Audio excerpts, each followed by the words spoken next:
Podcast, episode number 44. Our guest today will be none other than caster and content creator extraordinaire Stephen Kukis, aka DMArmada, who is celebrating quite the content creation milestone. So he'll be on to talk a little bit about that, to talk about the Calling Singapore coming in a couple of weeks that him and I will be staying up late for.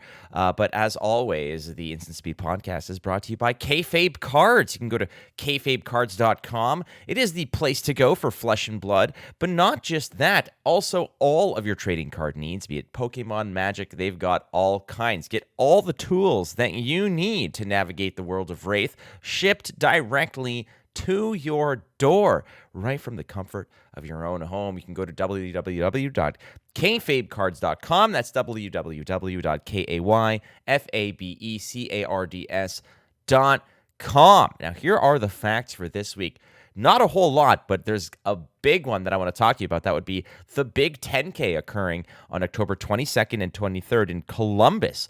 Realm Gaming Network is going to be putting on another big show. And this one is not just the big CC tournament for 10K on the line. There's a lot of side events, cosplay contest. But the big thing that I want to talk to you about is the Speakeasy after the fact. A VIP Speakeasy all-you-can-draft open bar event happens after the tournament wraps up. Very, very, very limited amounts of people will be in this. I think like 30 or 32 or something like that. But if you have a ticket to the Speakeasy, there's an open bar, there's a bartender, there's all-you-can-draft goodness. You just sit down, have a drink, draft your heart's content. I will be there. And I have a ticket to give away for you.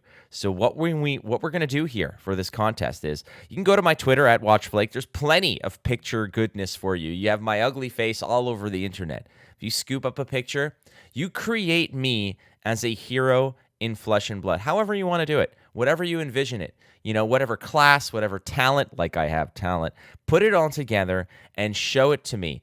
Tag in at Realm Gaming 1 on Twitter, tag me into it as well, and say, hey, this is my ticket to the Speakeasy. Do I win? And I will choose a winner. This contest will last at least through September, so keep in mind that you have to be able to be in Columbus for October 22nd to 23rd to attend this super exclusive, awesome party.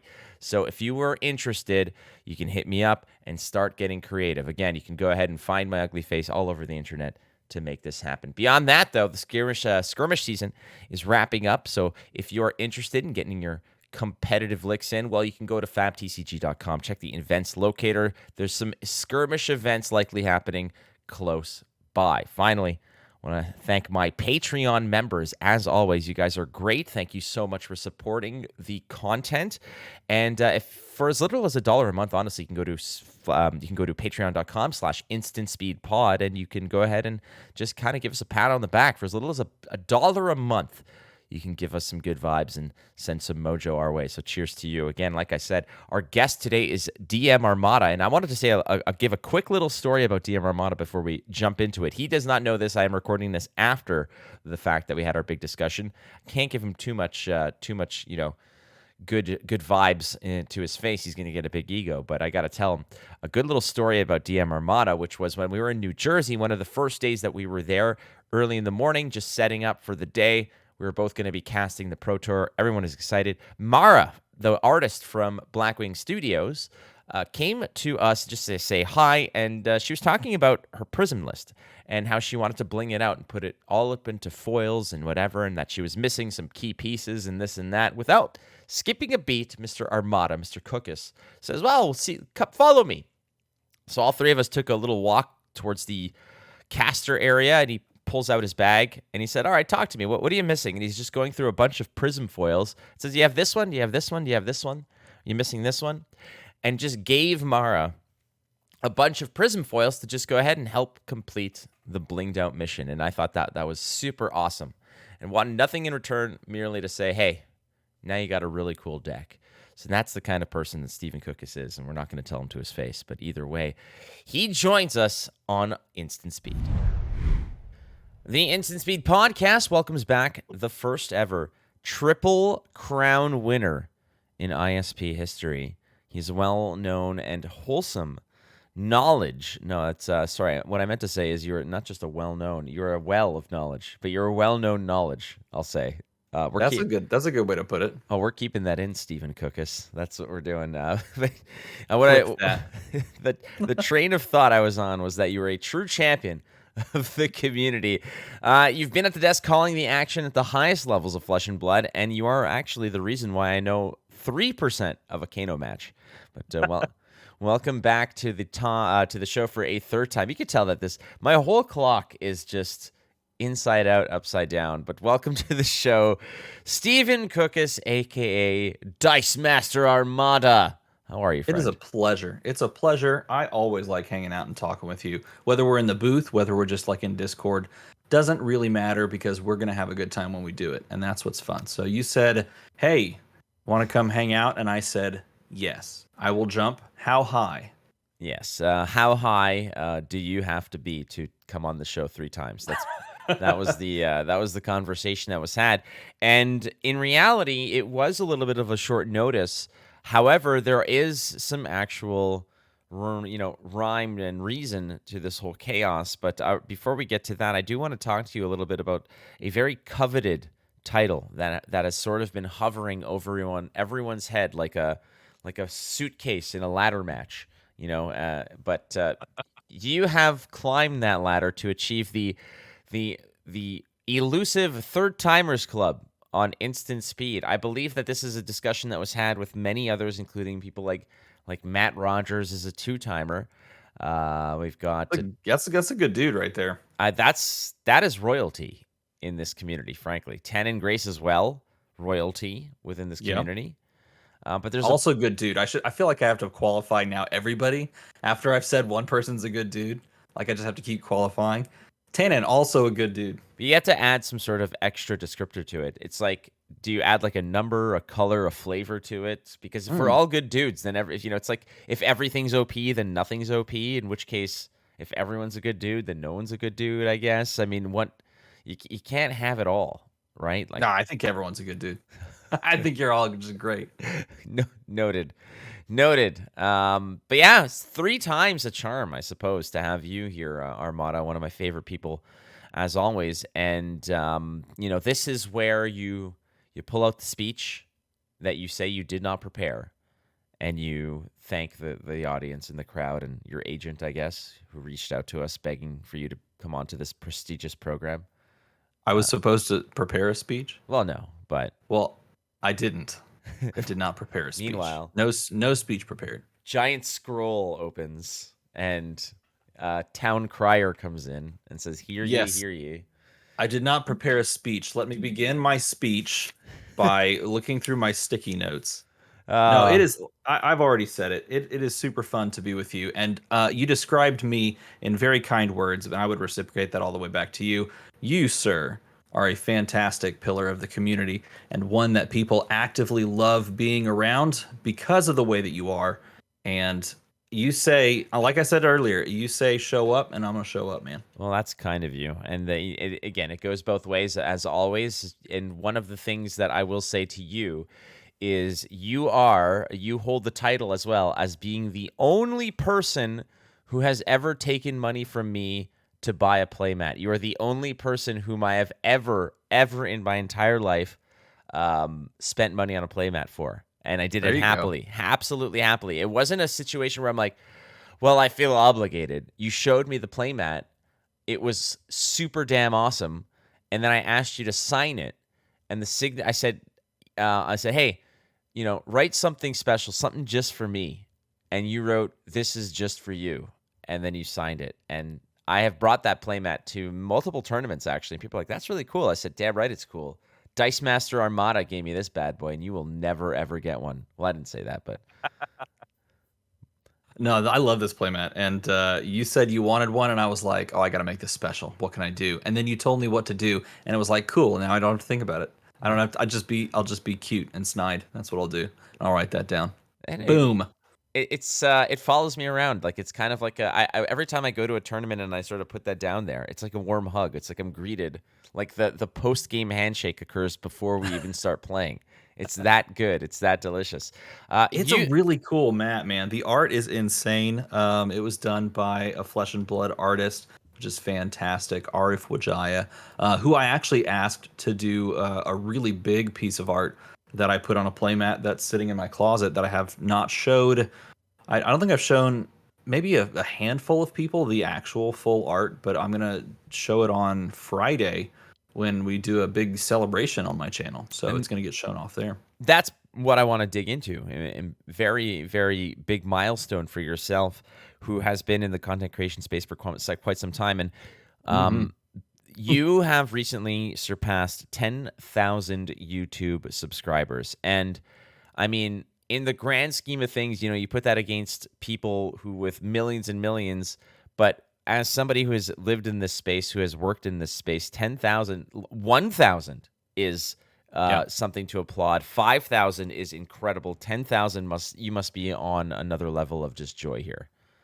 It's it's conflicting to me because like 100% everything you just said, and I am so joyful, but I hate talking about myself from like a very fundamental level about myself, about me. I do not like talking about myself because it makes me feel like I'm just trying to, I don't know, take all the attention. But it's like always very conflicting, especially something like this. I am so excited and so like pumped, and I want to share that with people, but I feel like I come off like a little bit like, look at me. So I've been very, I don't know, worried about like, I don't know, talking crazy about it, but it is something that was absolutely flabbergasting when I saw that kind of number tick up closer and closer and closer, and I was like, this is crazy. And I'm very incredibly thankful and humbled to have the amount of people just look at something that I make and press a red button because of it. When I put it that way, seems like a small thing, right? It's like, oh, you're kind of making light about it. But honestly, it seems small from one person's perspective. But from my perspective, doing this as long as I have, like that means the world. So to have that many people choose to press a button after watching something that I spent a lot of time on and hoped that they would enjoy, that's really fulfilling for me. So I'm really I excited. I actively do not subscribe to channels. Like, if there's something that I casually like, you really need to sort of blow me away for me to subscribe to a channel. Like, I've subscribed to many channels of friends of mine. It's a way to support them for sure. Whether I catch all their content or just select pieces of their content. But for me to actually go out there and click subscribe for something that for a content creator that I have no actual connection with beyond me enjoying their content, that's a big deal. There's like few, a very finite. I can count them probably on one hand. What channels I actually follow that are not rooted in a personal relationship. You and I are friends. We've worked together. We've hung out together. We've had a great time together. But one thing I will say to you is that you have done this in a way, as far as I know. I mean, again, I can only trace this back to as long as I've known you, which was since October of last year, so almost a year now. But you've done this in a way that is, it's like the term wholesome has kind of been thrown around a lot, but I've always explained to people that if you want to get noticed in this business, you can do it two ways. You can create controversy and drama and hunt for clicks by throwing people under the bus, by trying to get that flash in the pan kind of explosion of attention, or it's a slower burn but a healthier and a healthier burn where the longevity is what the objective is here. Yeah.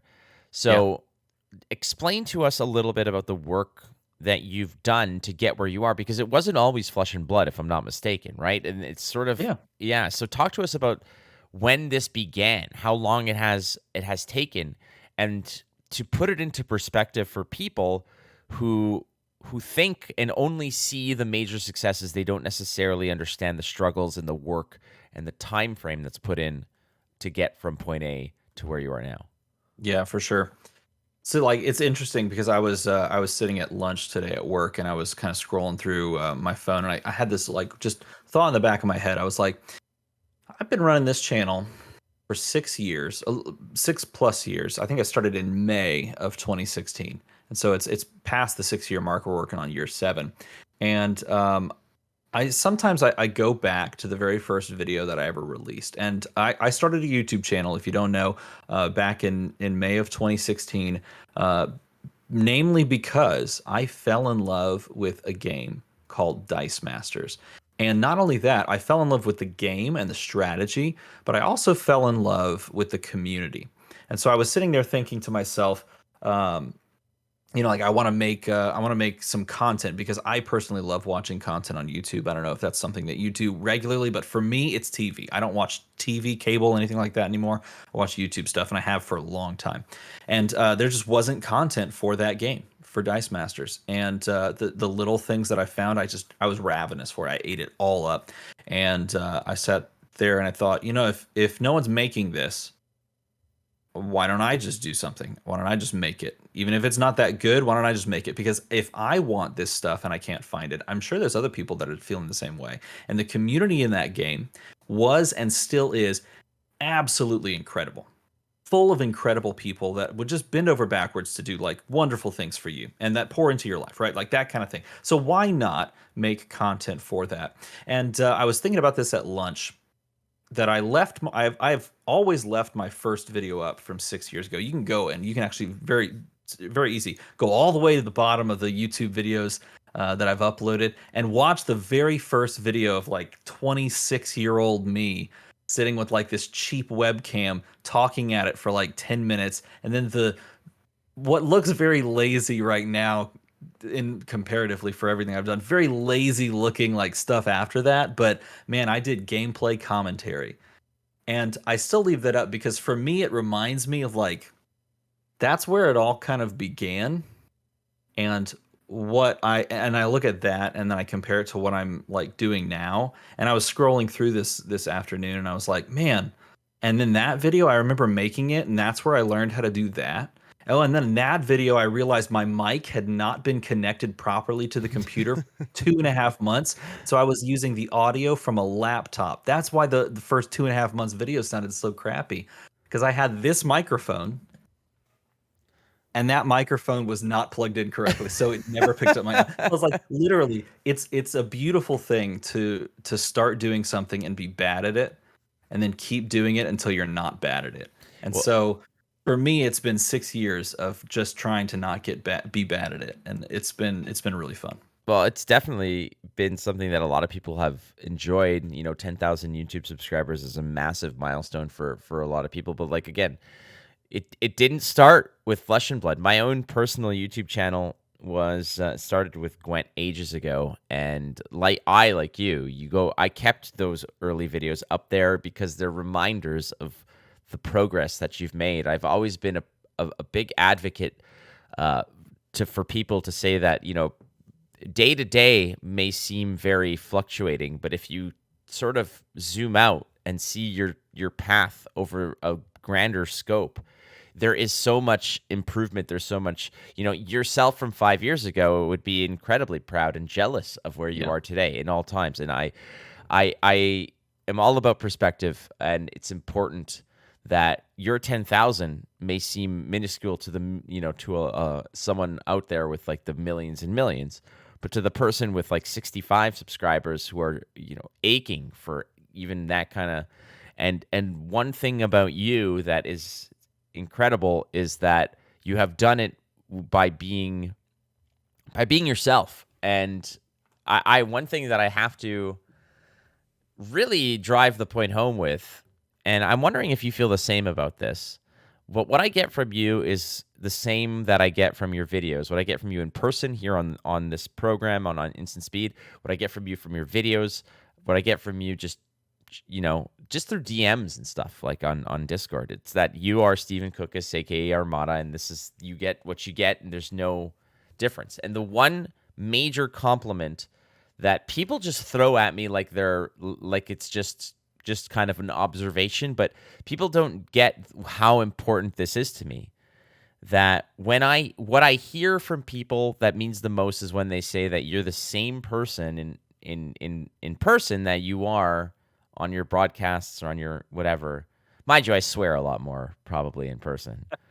But do you does that how important is that to you to be genuine on a broadcast? You could be accurate, you could be funny or whatnot, or you can be on the ball about metas and this and that. But when you're genuine, when you're yourself, to me that's the most important. And is that the same for you? Yeah, I think so. I think I agree with a lot of what you're saying, and to me, I don't think about it as much. I think I would be a lot more tired than I already am if I was also trying to put on airs. Do you know what I mean? No, Like I I get feel you. like the grind of making constant YouTube videos and like all the other stuff that just life comes with, which is everybody kind of goes through stuff like that. Like I've got, a wife and kids and a job and like all these other things that I'm doing. I don't think I could manage to like put on airs. I feel like I would just go crazy. And so for me, it's not something I actively think about, but I think you're right. I think you're 100% correct. Is the being genuine from interaction to interaction is hugely important in doing what we do. Is interacting with people or interacting with a camera and, vicariously through the camera with people, right? And when you get with someone one-on-one versus getting with someone through a pre-recorded YouTube video. If you're the same person in both places, I feel like you're a lot more comfortable, I like with other people. When I was a bartender, this was one thing that really kind of got to me was that I had the same jovial kind of personable thing that I like to be. I like to speak to people. I like to tell stories. I like to entertain. But like everyone else, I have bad days and we sometimes depression leaks in or there are days when you just don't want to be that. And for myself here, I have the luxury now where if I'm not feeling it, I just don't record because I'm just not in the mood. When I was bartending, you're on the clock, you're there for 10 hours, you have to entertain people. And if you're having a crappy day, you got to slap on a smile. And those days were the most exhausting, just chisel away at your soul kind of days. They were incredibly draining. And I never wanted to do that again in my life. I never wanted to pretend that I was happy or passionate or whatnot. And I found a space where that's never the case. And you yourself, I mean, like you said, you're a teacher as well. And like, how do you're such a good teacher, and people can get that from just listening to you cast matches, especially something as complex as Kano. But do you have to tone it down for the students? Is there any sort of elements that you kind of have to leave at the table, or elements that you have to kind of pump up when you're teaching a class? Like how much Yeah. cross pollination is there from Stephen the caster to Stephen the educator? I would say this, and you talked a lot about before this about the idea of like sometimes you just have to show up and like kind of be the person, Yeah, you have to be even if you don't on, quite right? feel it. Um, it's funny that you say that because in my role as a teacher, and I don't want to say this in a way that is misconstrued as like I don't enjoy my job, because I do really enjoy my job, but the idea of being I don't know, super outgoing, motivating, super what's the word?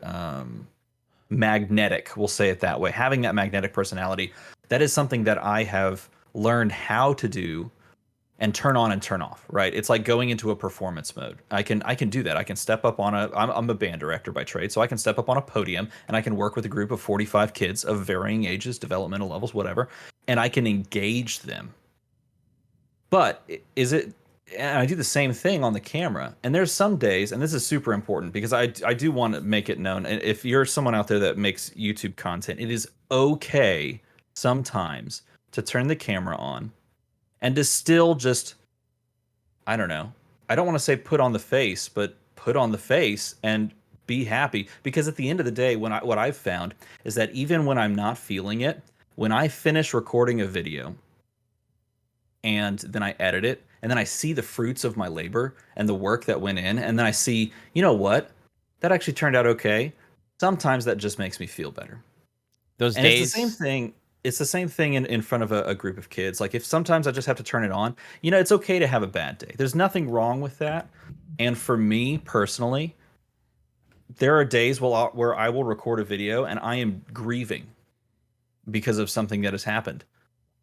But at the same time, at the end of the process, it's almost like a cathartic thing for me. Creating, making a piece of content, you know, the act of editing or things like that, or recording. Sometimes I'm upset, but it's almost like a therapeutic process for me to make a video. And other times I'm just like super pumped, super joyous, and I can't contain myself. And the same thing I think is true for commentating. There's definitely those kind of feelings of responsibility, but I get what you're saying, where after the fact you're happy that you did it anyways. It's kind of like, I remember back when I was, I don't say, I wouldn't consider myself a gym rat, but when I would go to the gym almost on a daily basis, the days where I didn't want to, I was like, well, I'll probably feel better after I go. Like, if I feel like garbage now, not going to the gym is not going to change that.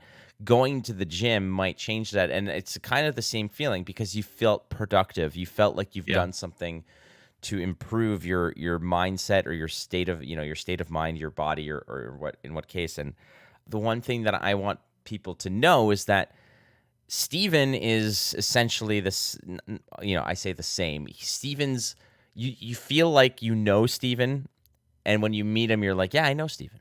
I know Steven. Like, you get it. You kind of can be familiar with it. And now 10,000 people like Steven and tune into Steven. It's the Steven channel. It's the 10,000 Stevenites that are out there doing Steven things, and that's pretty. We got to come cool. up with like what's a good like shorthand name for, I guess, the Armada. That's like literally what I put on this sticker, right? Yeah, I mean, having the Armada. Armada is pretty cool. Like crewmates, I guess you Yeah, can there you call go. sailors. Yeah.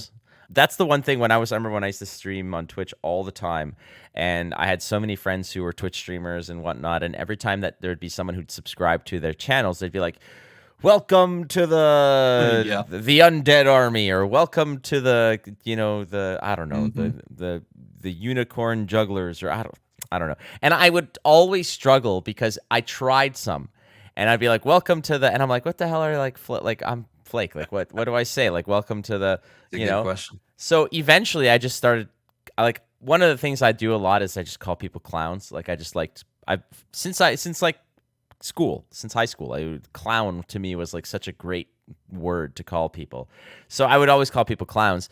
And at one point, I would just say this clown, or, I'm like acting like a clown. I would just call it, I'm like, hey, somebody subscribed. And I'm like, hey, well, another clown for the circus. And then, so I like that. Yeah. So I would just call people, call my group or my followers like the circus. And I thought that was kind of cool, because clown has sort of morphed into a very derogatory term for some reason. I thought clowns were like, first of all, they're terrifying for some, but for others, they're sources of joy and silliness. And I figured, what better way than, Where do you fall on that spectrum? Horrifying, hilarious. Where are you for clowns? Keep those jerk offs away from me, honestly. Like, do you remember, I think it was like 3 or 4 years ago, that whole the killer clown in the forest thing? Yes, what the hell was that? I do remember that. What was that thing? And I think it honestly, for those who don't know, about 3 or 4 years ago, there's this whole phase, this craze of people dressing up like murderous clowns, going into random parks or public spaces where people at night, and just standing menacingly with like a knife or something and staring at people. And that wasn't always with a knife. I think that was a terrible idea, because I'm pretty sure a few of these idiots got their lights shut off because of what happened. And that seems basically that way. Yeah, like it was a weird craze of all the weird, like, there was the weird craze of like people planking everywhere, and it was annoying. And you looked at people like, okay, like, you're taking up three 3 seats on the bus because you want to make a TikTok video or whatever. But the clown one had some severe consequences because some people, clowns included, got pretty effed up by people who wanted to either knock the clowns out and in self-defense, or the clowns who got a little too greasy for their own liking and started like chasing people around. Yeah, like several of them got arrested, and like I remember like APBs were out and stuff like that. It's like, this is a weird time, but I guess this is where we're going. It's only gotten weirder. We've only gotten stranger, but you know what?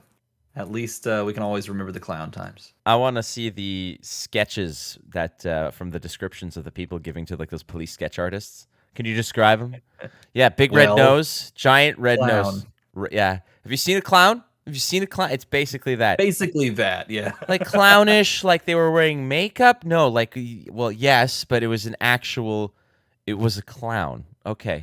How big were they? How tall were they? Well, judging by their shoes. What color hair? Yeah. Blue? Write that down. Write that down. Blue hair. Yeah, but blue only on like this area. There was like some red and yellow and sprinkles everywhere. And judging by the size of their shoe, they were 18 feet tall. Like that was how it goes. But yeah, we are definitely in the weeds here. But so 10,000 subscribers, you know, a journey that has lasted now 6 or 7 years.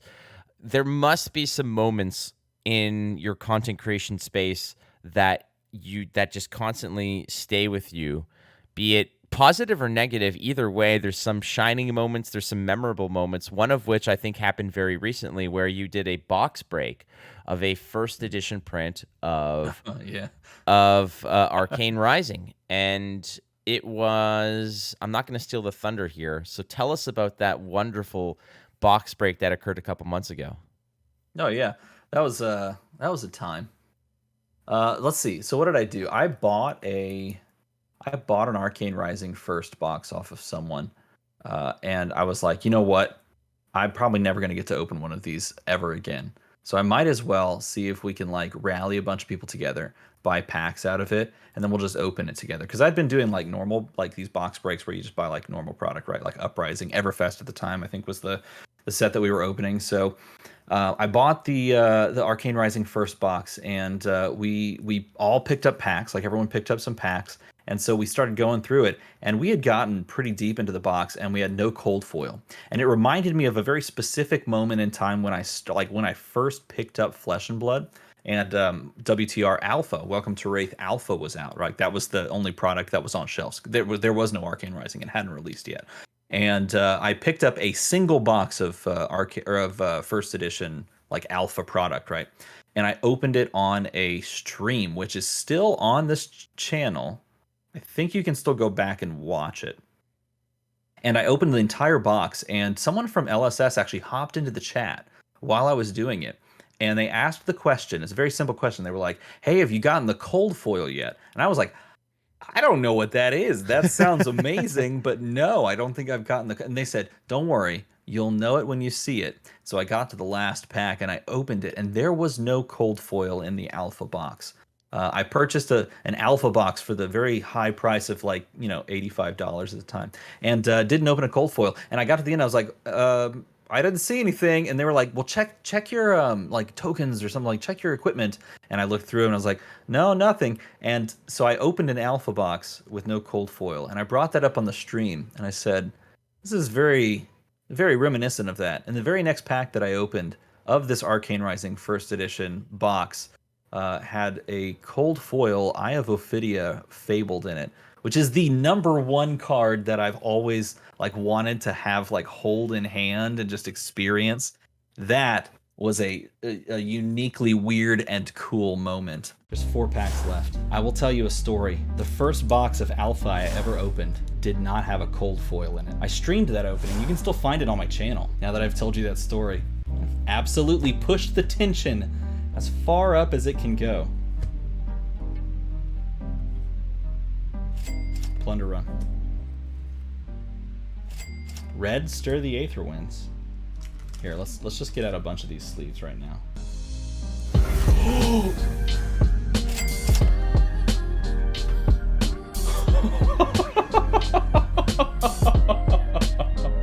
And I was was super pumped to get it. Look, I even have the print still. I still have yet to buy a frame for this, and I don't know where I would put it. But this is like my favorite art in the game. Yeah, that art is beautiful. It is gorgeous, and what I like about it as well is the color scheme on it. Like the light icy style blue for me is like one of my favorite colors. Yes, but it wasn't just a big moment for you; it was also a big moment for somebody within your community as well. Yeah, because he picked up the pack, and we opened that, and he absolutely freaked out. And kept freaking out for basically the entire night. And honestly, I kind of kept freaking out for basically the entire night. I remember I walked into my room, and Destiny, my wife, is in there, and I walk over to her and I said, I opened Cold Foil Fable, and she was like, because she knows I've geeked enough about all of these cards that she's picked it up by osmosis. She knows that like that card is incredibly hard to find, and she was like, wow, that's amazing. That's like a $400 card. And I'm like, yes, that's more than $400. Yeah. Honey, thank you for supporting me so wonderfully. You are a fantastic woman, and I don't deserve you. $400, that's what it was. No, it was a little bit more than that. Just slightly. And it's now in the hands of one of your viewers who, yep. If I'm not mistaken, because I think I've gone back and watched this video, immediately said, "Can I pay for insurance for the shipment of this?" That happened, and it shipped to that owner very safely. And when it got there, he took a picture of it, and it is now his profile picture in our Discord. That is so every time he comments, I'm like, "Oh yeah, hey look, there he is." That's the guy. I mean, that's a huge thing, and it's like again a connecting moment between yourself and a community member.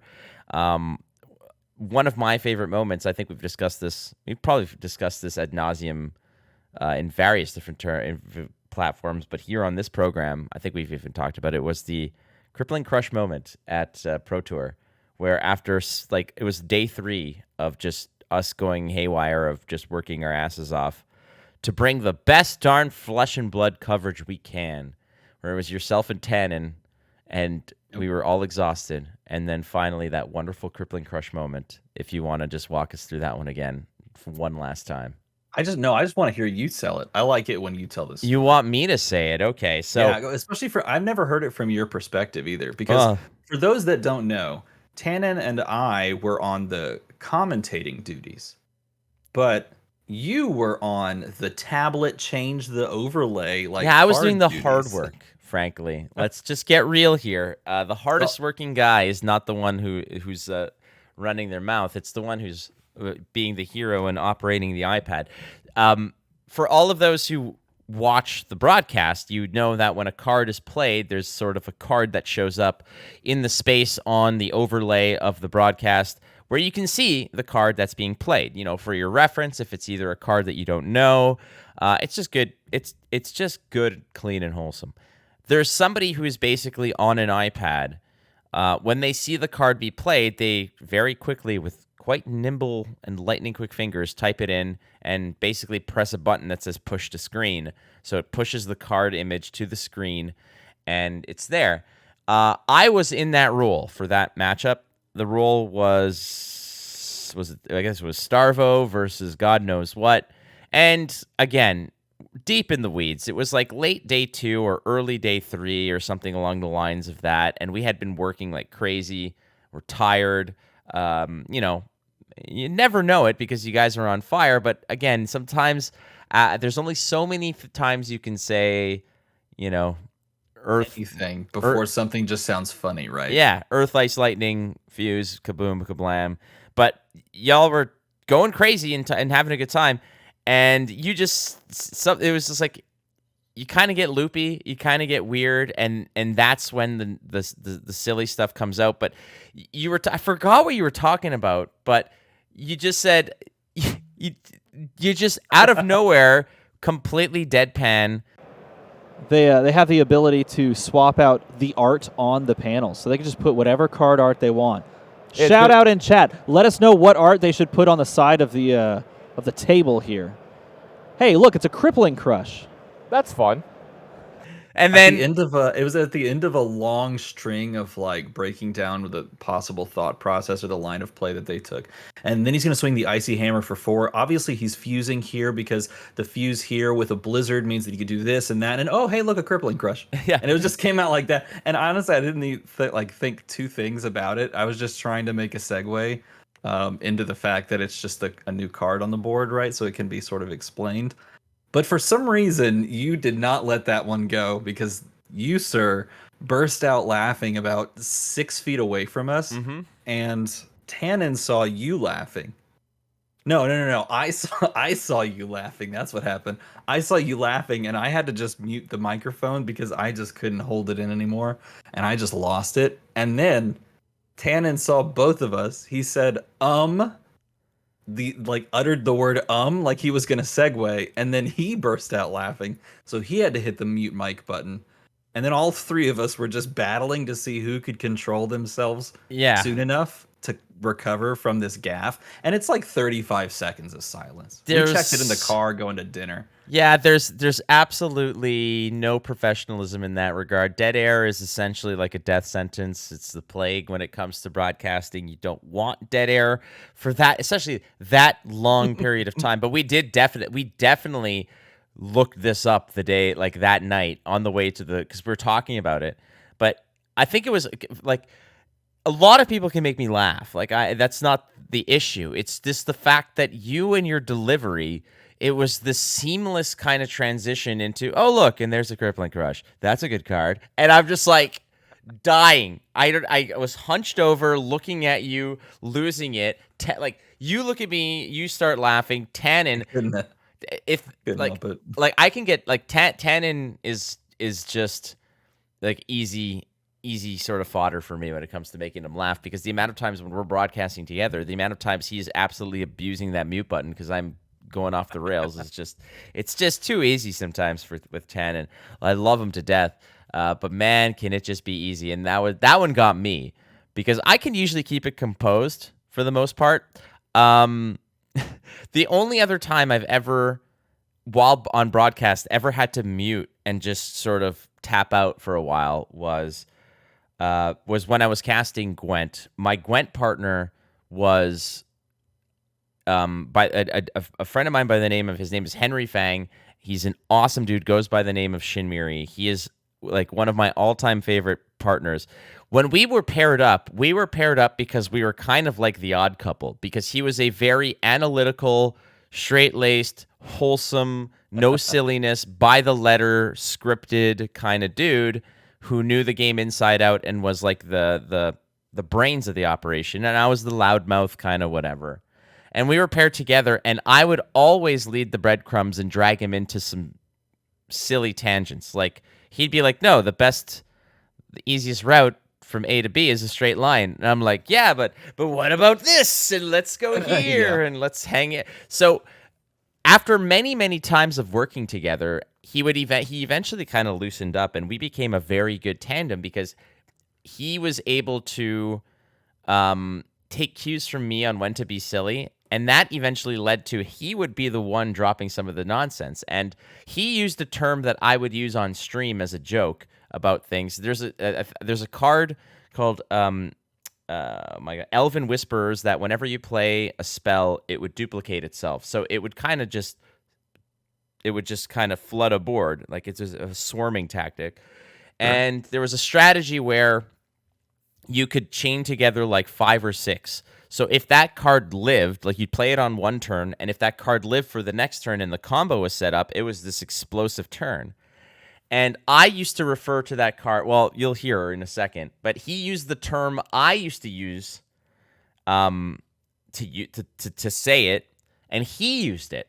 And he said, he's like, and there they are, the elven herpes. And I was like, because one time I had referred to them as, I said, well, if they stick on the board and he gets the combo off, they are going to spread like elven herpes. And he used the term, and that got me just, and I was like, you said it on me, and I was dying. And because it's who's it's coming from that is so damn good. And from you, the delivery, it was so casual. It was so dry yet relevant, yet not relevant, yet the connection of everything you said up until that point to there. The bridge was just this rickety thing made of toothpicks, and you're like, and there's a Crippling Crush, like just casually crossing through. That is my what's the best way to say it? That is my quintessential comedy, is dry deadpan stuff. It's like if I could, and it's weird because coming out of college, I had to actually very much watch myself, because if I do dry deadpan in the classroom, some kids will eat it up. Like, I grew up with a teacher that had a super dry deadpan, and I ate it up. I loved it. Some of them won't get it at all, and those kids are like, did I just get made fun of? And then they'd like so you have to I had to tone it back a ton. But sometimes it creeps out, and that's when I'm my truest self. Dry deadpan. Whenever somebody is sort of, I know I can work with somebody when either they come up with a silly idea or they take my idea that I'll suggest something and they'd be like, that's awesome. And then we can blah, blah, blah. Like, part of this was, for example, that whole, you bought a box of Arcane Rising, and I was like, it'd be funny. You're like, oh, we should open this on we should open this on stream. I'm like, you know what? Here's, get me and Matt Rogers to sign it and then just tear it open anyways. And then, so like those kinds of silly ideas. And then you open a skull cap, like you open one. Oh, I had to crouch down so that I could do the cartoonish pop up between your chairs when you weren't expecting it. We weren't expecting it. No, exactly. You weren't expecting it. And you didn't know what card I was holding, and that's the best part. I got a skull cap. That was the most insane sequence. That was probably my favorite memory from casting at Pro Tour. That was hilarious. That will live on in my mind for many years. There were plenty too. I mean, there was the lasagna incident. That's a pretty big deal. There was the meat torpedo. Oh God! That one. Meat killed missile. Us all. Yeah, the meat missile into the beef torpedo. The funny part about that whole thing was that was my first ever Flesh and Blood event. That was my audition. Oh, yeah, it was. That was my my audition, Stephen. And like we mentioned earlier about being genuine, I said, I'm going to be professional and follow whatever rules that have been put in front of me, but I will be damned if I'm anyone but myself. And this is something that Flake would say, because of the fact that we were crunched for time, so we had to eat on the fly. And then I think it was you who said we should just do a segment where we come from break and we're just laying into these burritos. Yeah, and I was like, hell yeah, let's do it. And I didn't prompt you or prep you at all. But in my mind, I'm like, there's nothing better than a really cheeky descriptor for something you're putting in your mouth. So it was a combination of you saying that and me seeing that my name overlay was the letter F. That it was what you said, and it was the fact that we hadn't eaten in like 9 hours, and we had just worked straight for that amount of time. All of those things coalesced into me almost dying because I was laughing while eating a burrito the size of my head. It was so good. It was so good because you had your mouth was full, and you're like, why is my name F? I saw that, and all bets were off at that point. I was so thankful that we had just said, you know what, after this, Steven, you go keep eating. I'll swap in after the bit, because I would not have been able to recover from that for several minutes. So it would have just been a solo cast of you while I'm wheezing off to the side. It would not have ended well. That was awesome. But yeah, big props to Jeff from Channel Fireball for hooking us up with some burritos that essentially made a moment. And yeah, that was definitely a risk on my part. I'm like, this could hit or miss. This could be a career ender or a career maker. So I'm kind of glad that I didn't roll snake eyes on that move. But man, I was paired with you, right? Like on that moment. So I think I really, the fact that I was with you, everything just kind of worked out, and here we are. Were there any moments that you regret during your process of attaining these 10,000 subscribers, attaining where you are now? Are there any things that perhaps, I wouldn't say that you would do differently in the sense of like, well, I wish I worked harder or whatever, but were there any aspects that you're like, I shouldn't have done that? Like, that's not something I'm proud of. Like, are there any blemishes that you kind of you've learned from? You're not necessarily denying, but you kind of have that little, that it's 3 a.m. Your eyes are open, and that's all you think about, kind of thing. As far as like content stuff, I think there is nothing like that for me. Namely, because I am very deliberate about what I choose to make. Like if I don't enjoy making it, and if I don't feel like it's gonna make somebody happy, like out there, and like people will enjoy watching it, then I'm probably not gonna take the time to do it. And that for me is like a lot of one of those things. It's like I very much weigh my time costs probably like more paramount than just about anything. As far as like what I'm spending money, what I'm spending time, what I'm spending energy, my time cost is like way up top. So for me, if it comes from content, I don't necessarily think there's anything I can think of that I would like actively regret making. But I will say this. You asked earlier, what's a memorable moment, either the best or the worst? I think I still remember there was a moment where personally, and looking back at this, I wish I would have felt differently in the moment, but eventually I did feel, I think, the correct way, if there is a word to say. But I had just hit, I think we had hit like 800 subscribers or 1,000 subscribers, and I was making content really consistently and overall like very, I would say, high quality at the time content for Dice Masters. And and this is just a weird thing to say because I've not really ever said this, but I was doing review request forms from the company to like receive product and do like a video review, right? And then post that as a video. And I remember like making multiple request forms from the company for like this product, because I wanted to get these products in hand and make videos for them. And just crickets for like months on end. And I'm sitting there thinking, and I got very defensive, and I wish, this is what I regret. I wish I would not have thought this way. I got very defensive and I got very arrogant. And I was like, I have so many subscribers. People watch this stuff. Why would I not get and I thought, I think back to this, and it's like, how arrogant are you to think that you're entitled to receive, some random free product that you can, like make a video on and gain a benefit in the process. Like that is such an arrogant way of thinking, and I really regret thinking that. And I'm glad that I didn't like make any outward, like, what's the word, expression of that feeling in the moment. And I'm not saying that you can't feel bummed. Like if you're in that position, I'm not saying you can't feel bummed if you don't have that experience, or like if you don't receive something that you think you've worked and earned. But at the same time, I could have internally thought about it from a more measured perspective. And eventually I got there. It's like, in the grand scheme of things, this doesn't really matter. I can still make content about X product, and I can still make something high quality that people will enjoy and that I will enjoy making. And it was through a moment like that, which I still vividly remember where I was when I like felt that feeling of like frustration kind of boil over. And I thought to myself, if I would have done anything different, I would have probably taken that moment to just stop and reflect on why I was doing it in the first place. And looking back at it now, that's a really formative moment for me making YouTube videos, because it is a moment where I can go back to and then kind of reflect on why I do it in the first place. I've been in those shoes like you, where sometimes I think, I'm like, why am I being left out here? Or like, why am I being ignored or whatnot?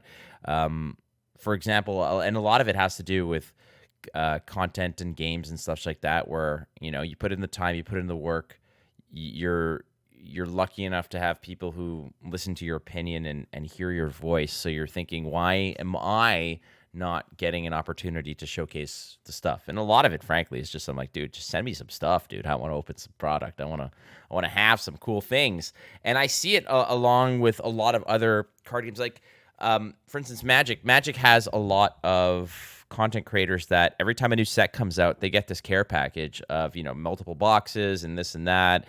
And, you're like, I wish I could be part of that. I wish I could have that. But the problem is, and I find with that, is that if you're constantly expecting it, you no longer get the joy of when you get it. It's interesting like that. Like I've kind of abandoned those feelings of I've worked this hard, therefore it should be easier now. That's not the case.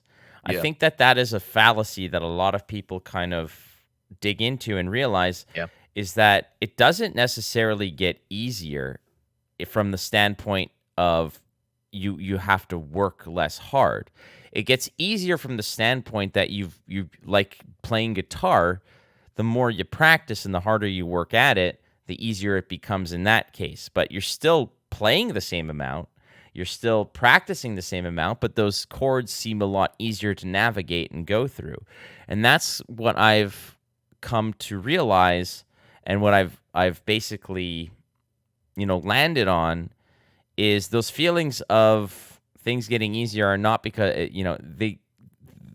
nothing should be handed to me, but I get what you're feeling, because I fell into those holes of feeling entitled for things or getting down on myself when they don't happen, and then that turns to frustration, which turns to outward anger and resentment, and then I kind of have to check myself and be like, what the hell did I do to deserve it? That, like, whatever it is. And then I'm like, okay, well, why do I feel entitled? It's because I've worked hard for it. And why have I had those privileges before? It's because I've worked hard to get whatever comes from it.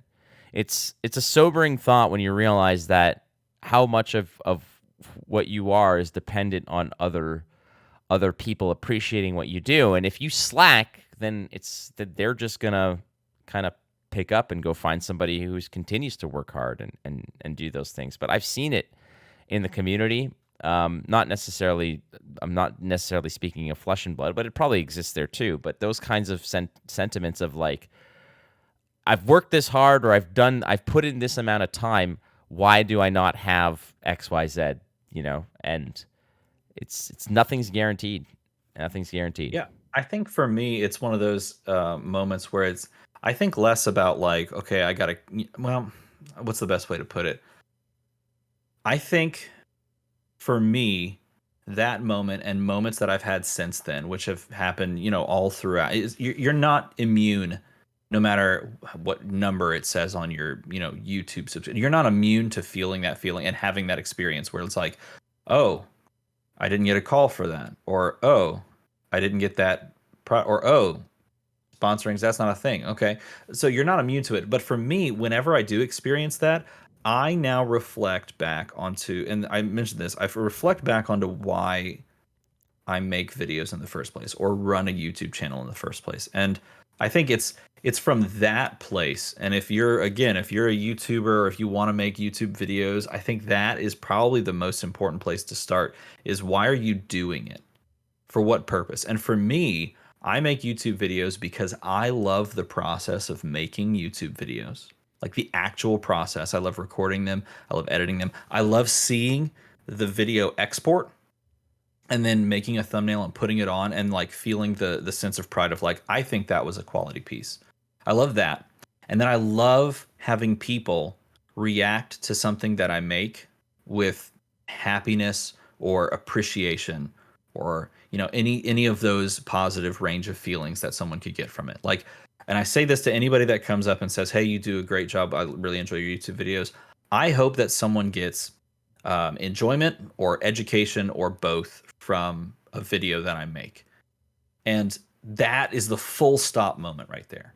It shouldn't be, for me personally, I can't think of it as like, okay, I make YouTube videos because of those things, and also I make a boatload of money, because I don't, period, end of story. Or, and I get lots of cool stuff, because there's a chance that I don't get cool stuff ever again at any moment. That could just drop off. Like, you can't identify, like your identity can't be wrapped up in I'm going to get cool stuff, because that can just go away, right?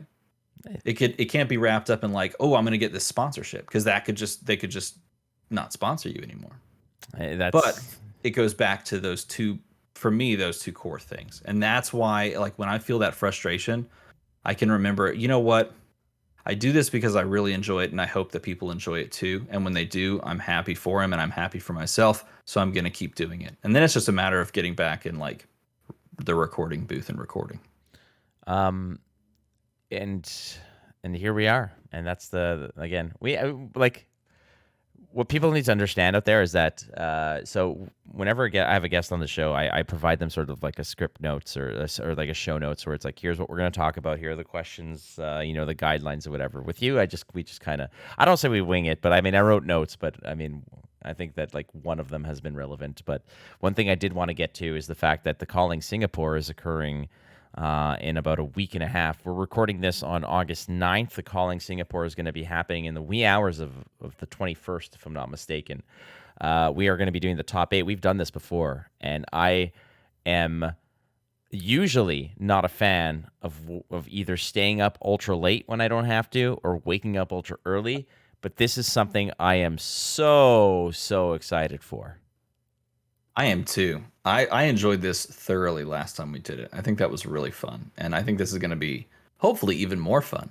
Well, hopefully it's going to be just a smashing good time. Yeah, I mean, the coffee will constantly be dripping on this one. But basically, for those who don't know, the Calling in Singapore will have, I believe they'll have their own stream, but they do not have an English stream. So we have been tasked and tapped on the shoulder by LSS saying, hey, you guys want to remember that sleepover, overnighter, all-nighter party that you guys had where it really got ridiculous and you had a good time? I was like, yeah, like, you guys want to do that again for Singapore? And we're like, hells to the yeah, we want to do that, because a night with Flake and Armada may sound like an evening of poetry reading and cucumber sandwiches, when in reality, it's just bedlam, pure bedlam. I'm not gonna lie. I think we should, next time that like this comes up, if we ever get asked to do this after this next one, which cross your fingers we do, if this happens, I think we should just like fly to an undisclosed location and just do this live, like together in the same room, instead of being in like 2 panels. I think that'd be so fun. That would be great, honestly. I mean, whether I come down, you're in Texas, right? Yeah. Whether I go all the way to Texas for the first time, or you fly all the way up to the opposite of Texas, which is anywhere in Canada, we can definitely make this happen. I think that that's actually a pretty damn good idea. I think that'd be so fun. I think it would be brilliant. I don't know if your family would appreciate my loudmouth over at your place at 2 a.m, but it'd be great. It'd be a great time. Like, Steven, I'm leaving you for the weekend while you and your friend can do what they're doing. But so this is a good opportunity again for everybody. I believe the broadcast of this will be at twitch.tv/983media, I believe is where this is going to be happening, but it will be the Calling Taiwan. The top 8, we're going to be doing it, you and I. And last one ended quite abruptly in a very awkward way, which I don't think is going to happen. The last one ended. Don't recommend it. Yeah, in a disqualification. But this is yes. We don't. Hopefully, this one does not end that way. Hopefully, we get to finish the finals because we started the finals, and man, we both hit our second wind on that finals. We were crushing it. We were cruising, and then it was over before we could even blink. And so then I think we just stalled and riffed for like 25, 30 minutes. I think I put that hat on at one point. The hat was on. No, the hat was on. The hat was absolutely on. You were in the zone. You were there just totally crushing it like you do. And ultimately, things happened, and that's all we need to worry about. But this is an awesome time for Flesh and Blood. It's a great time for me right now that I get to talk to you, buddy. But we're gonna have to wrap things up for this segment. But there is another segment that you know all too well called Go Again. Will you be joining me for Go Again? Yeah, I'll go again. Damn right you will. All right, we'll be right back after these words from BCW Supplies. We got Go Again with Steven Armada right around the corner. Instant Speed is proudly supported by BCW Supplies. If you need protection for your cards, be it sleeves, deck boxes, storage, organizational tools, or hey, are you a comic book collector, a coin collector? BCW Supplies has your hookup. Use the code ISP10. Get 10% off all of your orders. Go to bcwsupplies.com. BCW, protect, store, display. All right, ladies and gentlemen, boys and girls, children of all flesh and blood appropriate ages. What is the age appropriate flesh and blood thing? Is it like 16 plus? Get the F out. Are you kidding me? 16 plus, yep. I beat a 13-year-old in an armory, and now I feel bad for 2 reasons. They're not allowed to play. You got to call them out. Are you 16? Yeah. You're not 16? All right, game loss. Wow. I'm gonna start carding people that like come up to me. I'm like, are you sure? Are you sure?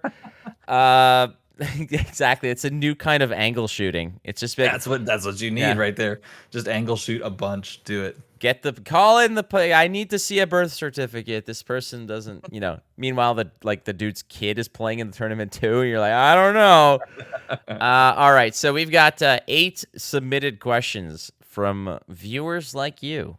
I think that's an old PBS thing that people sent, but heck yeah. So the first one for Go Again is from Salty Sea Cat asking, this is for DMArmada. Well, so this is for you. It has been decreed as such, and asking, will we see more lore content regularly? Armada, this is something that I appreciate about you so much, because on some videos where you and I went into the weeds about trying to figure out what the next hero was going to be for Uprising, you brought out all kinds of lore-y goodness. So are we going to see more lore content?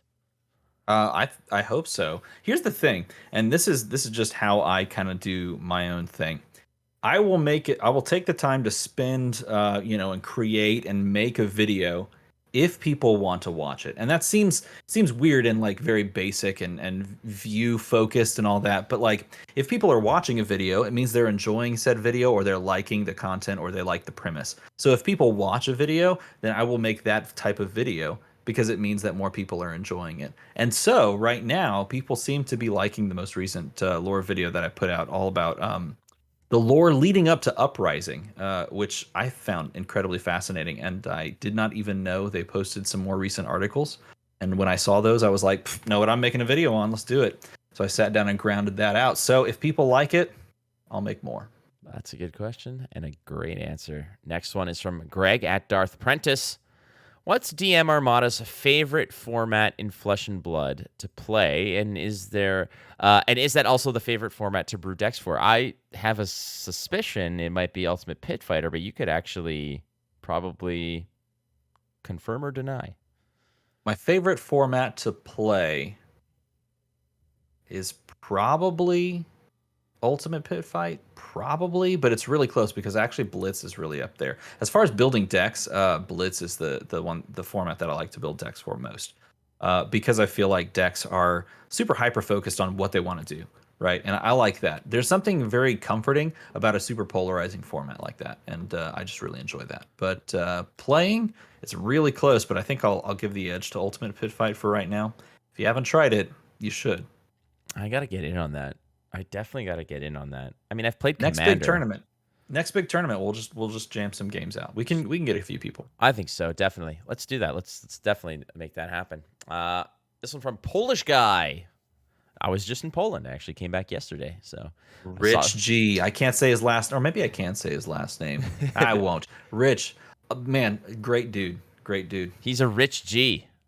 That's right. Yeah, it's a gangster right there, Polish guy. All right. I will say this. Yakshimash, Polish guy. I just came back from Warsaw, visiting some friends and doing some Gwent-related stuff there. All right. During the school year, what is a normal, in quotations, day for you? There might have been a little more time in the summer with no camps, but I want to hear the grind. So what is a normal day for Steven Armada during the school year? So interestingly enough, it looks very similar to what summer looks like, except summer has less time, I find, to make YouTube videos. And the school year has a little bit more time for the most part. But for me, I'll wake up, I will make breakfast for the family, I'll get the kids out the door, we'll go drive, I'll drop off my youngest at daycare. I'll go teach throughout the day from 8:15 to, well, really 7:55, something like that, to 4. Pick up whatever kids I need to pick up, take them to any practices they need to go to for like extracurriculars.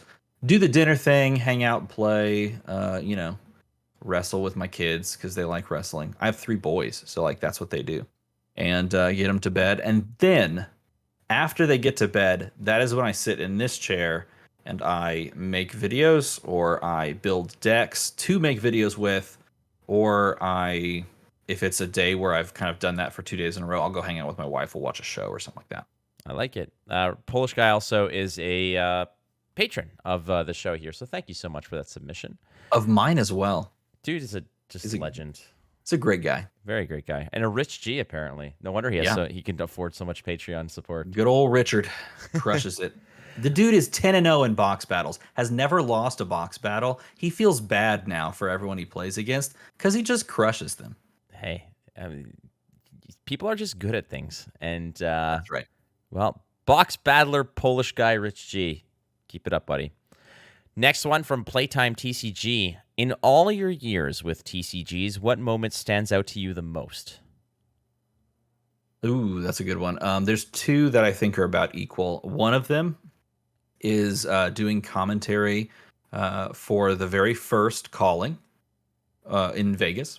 So that's really up there. And then I think tied with that is when I did commentary for the first large-scale live event, which was 2019 Dice Masters World Championships. And that one's special to me because not only did I do the commentary for that, but I also hosted it on my own YouTube channel. And like with a couple of friends, we set up an entire like streaming setup that ran for like 2-3 days. And then I also TO'd the entire event. Oh, God. Yeah, I should not have taken on the TO duties. I really... Hell no. Here's the thing. Like, they were like, and look, and then you can help judge on the side. And I was like, cool. And then I showed up and I was like, hey, you're the head judge. And I was like, oh, okay, cool. And then, like, in the stress of getting all of that stuff set up, I know, I'm sorry, it's not instant speed right now. I'm slowing things down. But in the process of setting everything up, I made a snap ruling that just so happened to define the entire format for the World Championship. But you know what? It's okay because I was bailed out of my own incorrect ruling because a different deck won. And I'm really happy about that still. I was going to say, as you're kind of setting scenes on OBS, all of a sudden you just kind of like, yeah, no, he's right, he's wrong, you're fine. And then it was the stupidest ruling too, because it's like it breaks a fundamental game rule. And I was like, but it doesn't say in the rule book. And it's like on page 6. And I'm like, oh God, oh God. But half the people there are like super experienced players. And they were like, yeah, we're going with you. And I'm like, cool, go. Yeah. Thanks. And that was the last time. That was really good. The last time you ever TO'd or had judged anything. Anything. I mean, technically, you're not wrong. It kind of was. Yeah, journalistic integrity on this show is something I'm very proud of. Especially when I make wild accusations and they just happen to be true. That the event went really well, though. Like, tons of players. It was a pretty good stream. Just dude, it turned out. Look, I got noticed/discovered. I got my shot, my big break, because I basically did it I don't say by myself, it's far from it, but myself, Mark Theus, who produces the show, and another dude by the name of Mike Torek, aka No Control, who's playing Flesh and Blood now as well. We made a Gwent tournament on our own in North America, in Philadelphia. We're like, we're just gonna call it the North American Championship, and we did, and we streamed to several thousand people who were interested, made a big spectacle of it, and we did it all ourselves, and that's basically what gave us the experience, put us on the map, and you did the same thing, man. Like man. Do it. You had to do it all, and that's the way it goes. This one coming from Az, the handsome Az, who created himself a nice mullet recently. Yes, he did. Just pure legend. Did. That I told him, I said, that is as good as a Canadian passport. Like, that'll get you into rural Ontario, no problem, for sure. What's the most satisfying thing to come out of making content for and covering Flesh and Blood? The most satisfying thing. The most satisfying thing, and you could listen. I can kind of. I'll say. I got it. I'll say the greasy one first, and say that making Flesh and Blood has afforded me the privilege of spoiling cards. So that is the selfish part of it. I mean, I can go down the. That. Yeah, that's a good one. But I want to go. You can go down the sort of the lollipops and rainbows part of like, oh, I get to meet so many cool people and it's so nice. Oh, don't take no. My answer is this. Are you ready? The most satisfying thing to come out of making content for and covering Flesh and Blood is the friends we made along the way. That's the one. Rainbow. Put a rainbow overlay right here. Rainbow. Play me out. That's the no. I think honestly that is probably the most satisfying thing because this is a fantastic group of people that I've gotten to interact with and be with, and I love the Discord and like hanging out with people. Yeah, I think honestly I would probably say that. It's hard for me Kind to of cheesy. disagree. I mean, it is cheesy, but it's hard for me to disagree because, in all honesty, the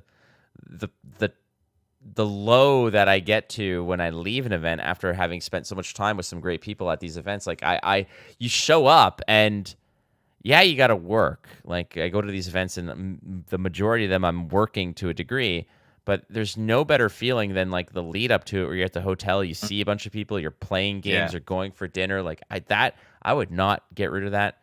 Like how many people can honestly say that they look forward to just traveling and busting their ass to go to work? Like I want to go to work. Like That's a good way to put it. Yeah, I think that I mean like if I had to give you a more nuanced answer, I'd agree with you. I think it's the I am satisfied by getting to fly out to places and then interact with the community that is so much fun to be around. So they're so damn good though. Like it's just it's amazing. I'm so I feel so lucky that it is what it is, and I know these things are kind of short lived. And you know, one of the things that somebody said to me was like, yeah, it sounds like a great community, but like eventually it gets bigger, and you know, some naughtiness kind of creeps in. But you know what? Like until then, just it's all good. there you go. Yeah.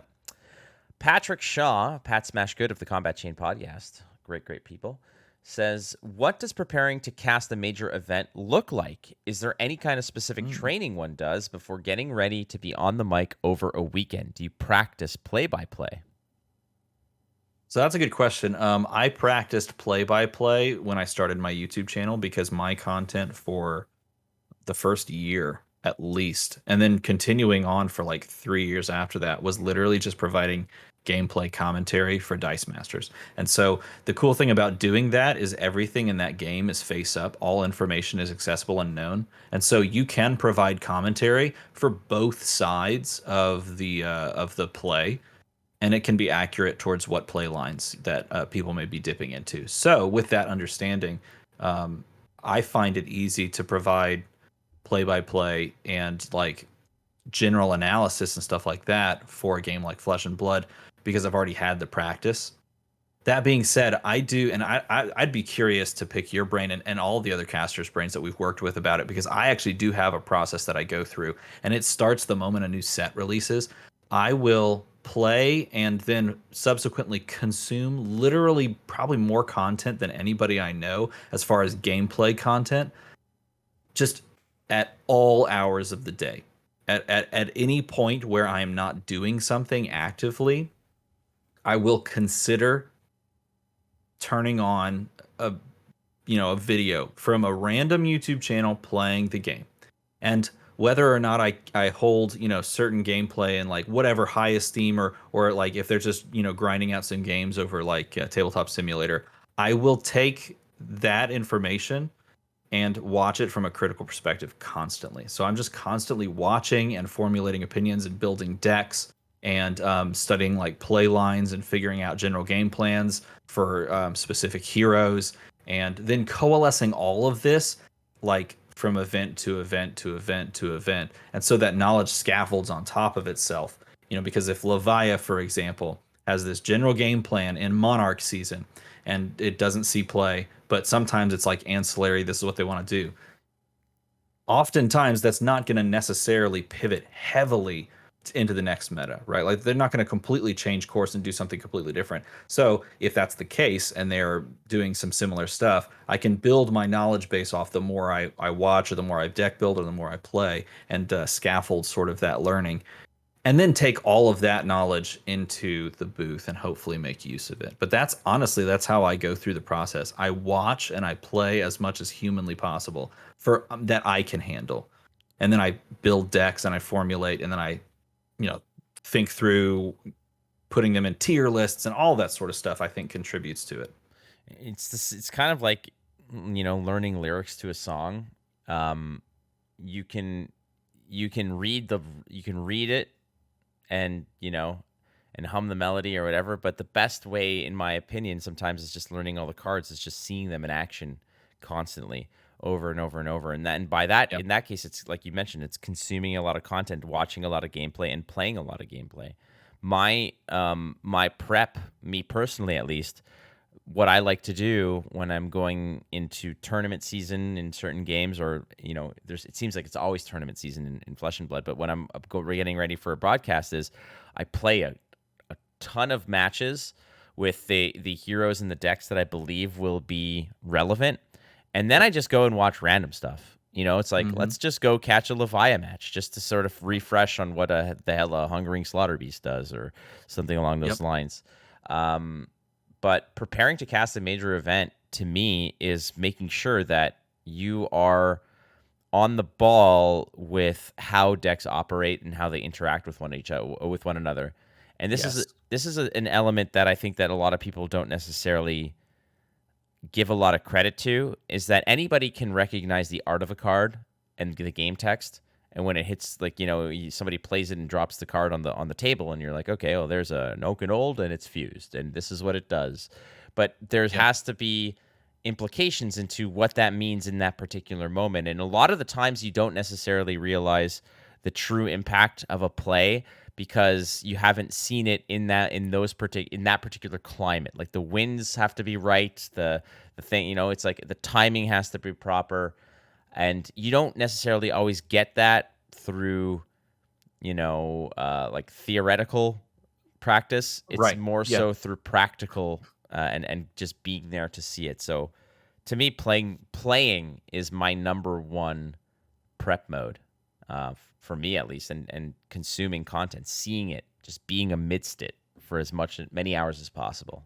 Yep. I think those are the two biggest things that one can do.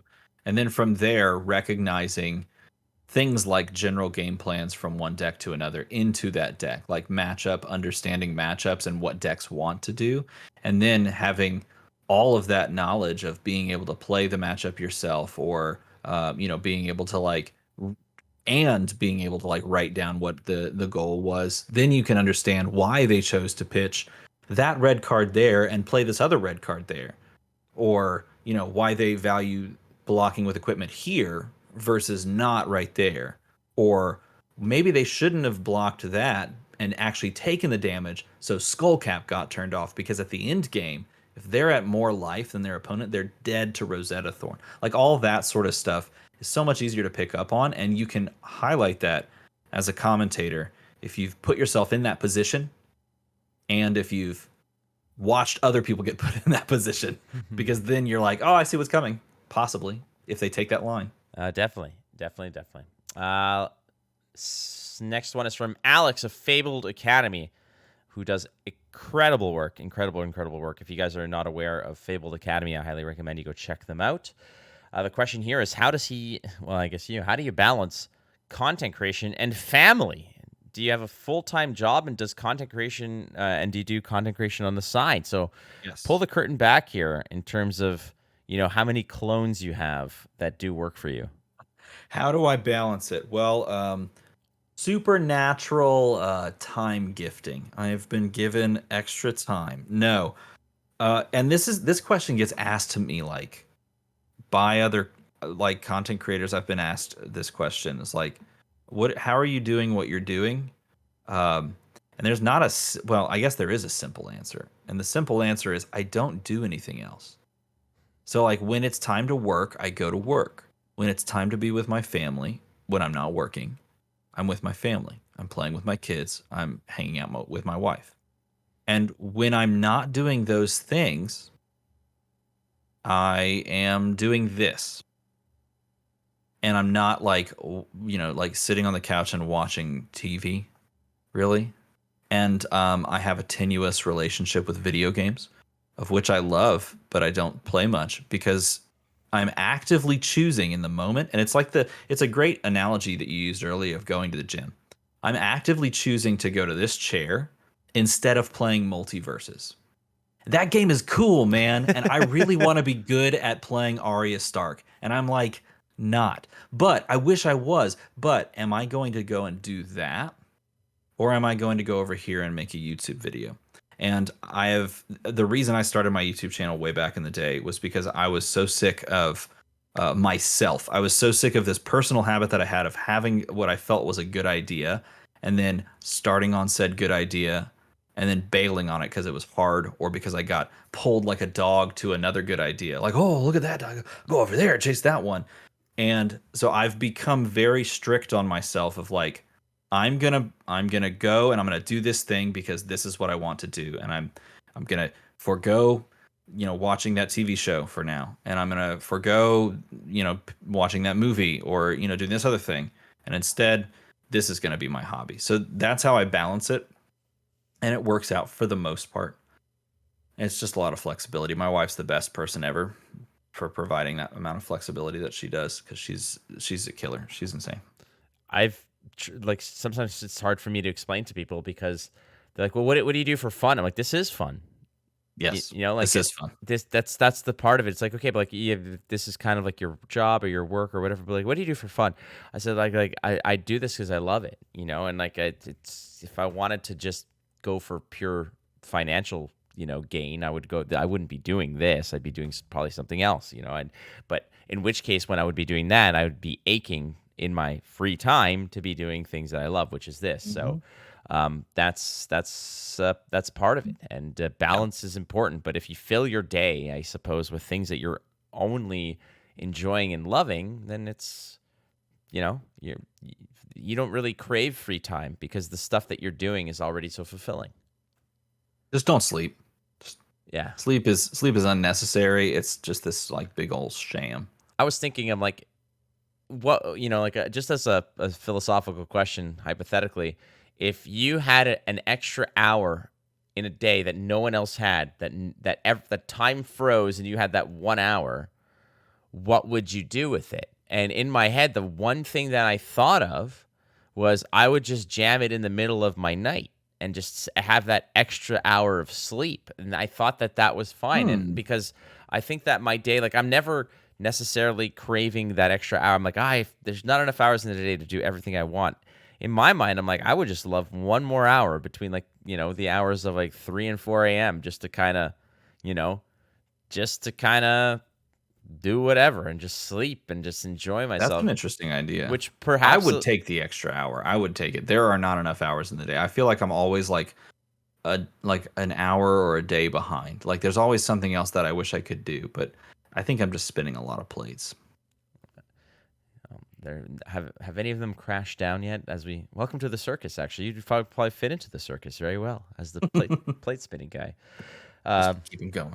Last one. This one's from Channel Fireball, saying Matt Rogers or Matt DeMarco. Man, they posted this, and you grabbed this as a question. Mm-hmm. Why did I mean, this is a good question. Well, look. Okay, so here's the thing. No, I'm gonna say this. Look, this did two great people. Okay, two fantastic people. We have both had the pleasure of hanging out with Matt Rogers in the booth. And just as a good person, I remember like we were watching the finals of the Pro Tour, and he was sitting off to the side, and I was standing next to him, and literally we just sat there the entire time and just was like, oh, now this happened, and we just couldn't help but just like talk through lines of play and stuff like that. It was an incredible time. That being said, I am hanging out with you right now. And also, we have spent more time together, and I feel like I know you on a deep level.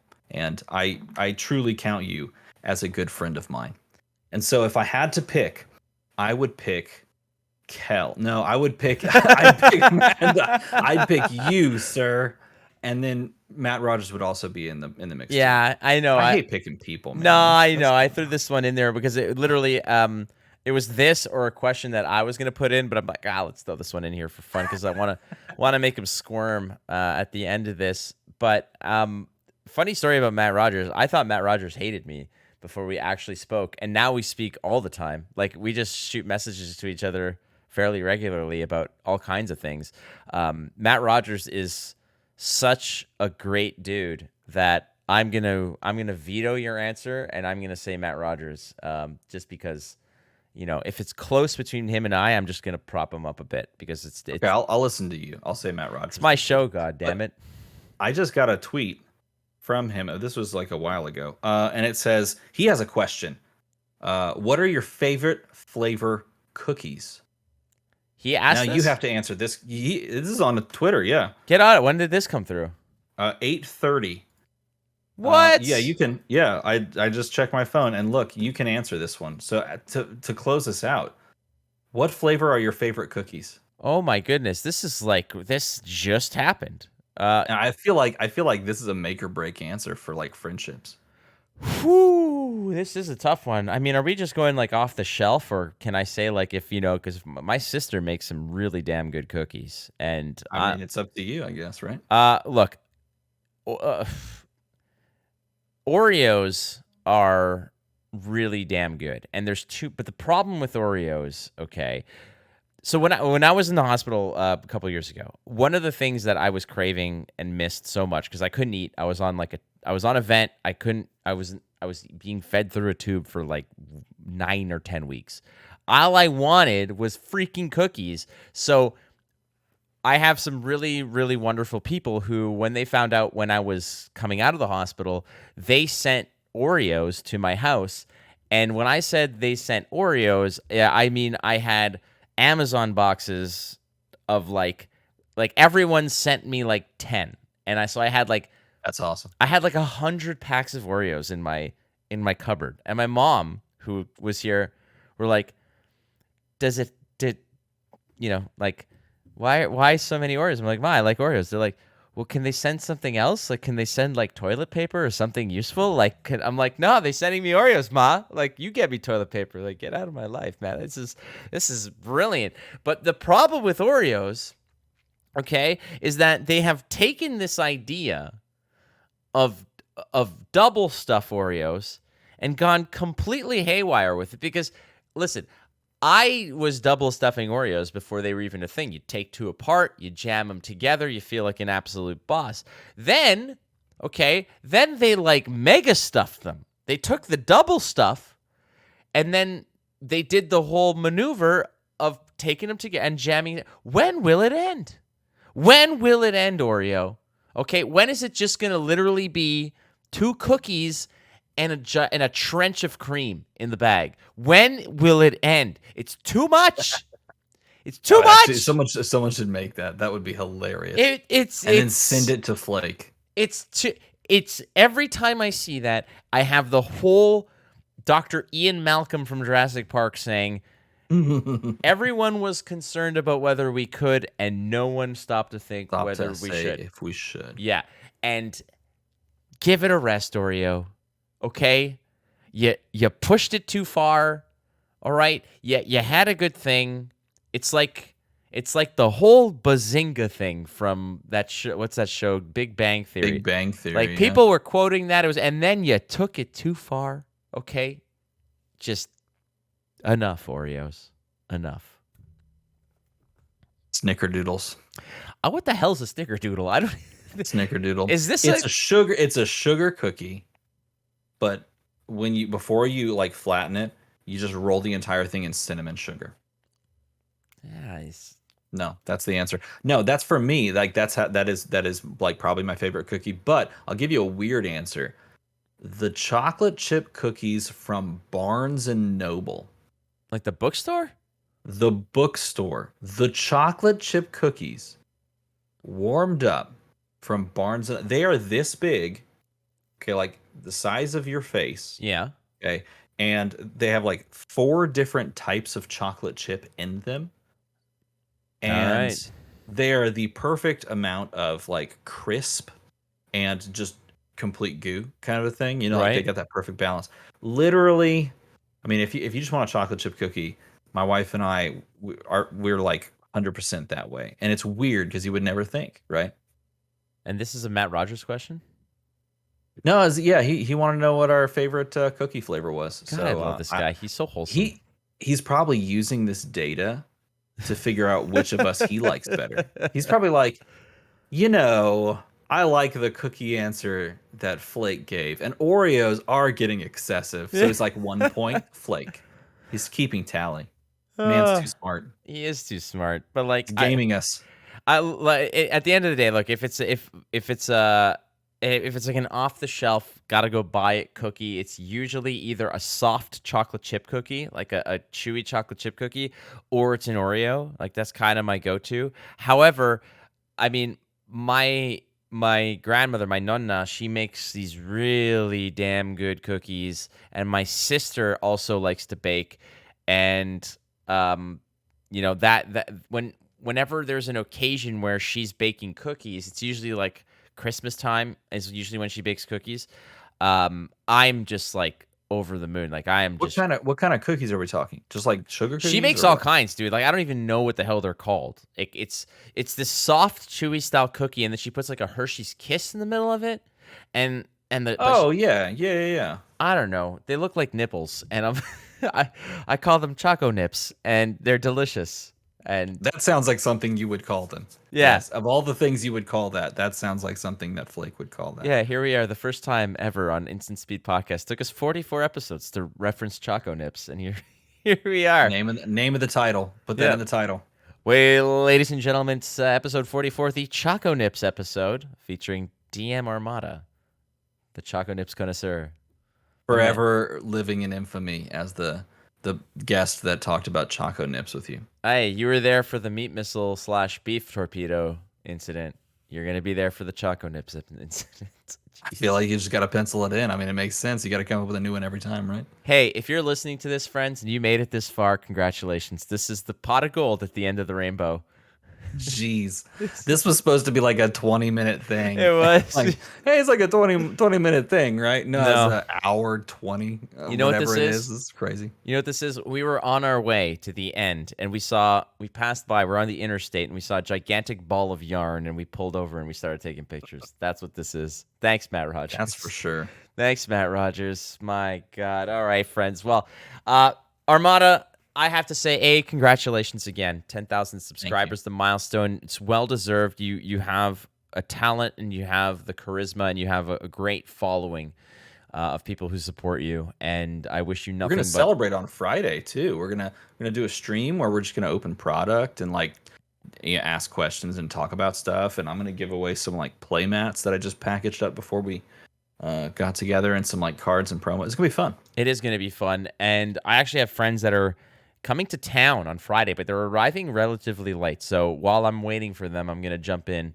and definitely be there for that. And so let us know. Tell us. So give us all the deets, the chords, and other abbreviations that I'm making up on the spot. Yeah, hang out with me at youtube.com/DMArmada. That's where I make these video things.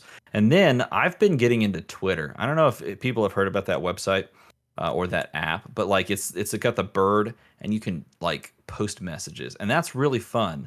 So I've been getting at that. I'm Armada_DM because DMArmada was taken.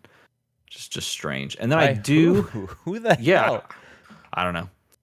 That exists. And then I'm also on Facebook as well, DMArmada, and then Instagram exists, DMArmada as well. So you can find me anywhere except TikTok. No, screw that noise. I will never make a TikTok ever. Quote me right now. Instant Speed Pod TikTok live tomorrow, everybody. Yeah. Announcing now. No, ain't happening. Friend, I love you, buddy. I truly do. And I hope that we get to see each other again soon. But besides that, I will be hanging out on Friday for sure. Because you're a good dude with your snickerdoodles and your Choco Nips together at last. Heck yeah. All right, friends. We've lost the road. We're so off the tangent here. We're so off the beaten path that I've lost all sense of direction. So while I search for that North Star and walk my ass home, I want to say thank you so much for listening to the Instant Speed Podcast. Thank you to our sponsors of BCW Supplies, FAB Cards, and all the other wonderful stuff, and viewers like you, especially our patrons. So thank you so much. Again, don't forget, you're not losing if you're learning. Just keep playing the game. You might win. We'll catch you next time on the Instant Speed Podcast.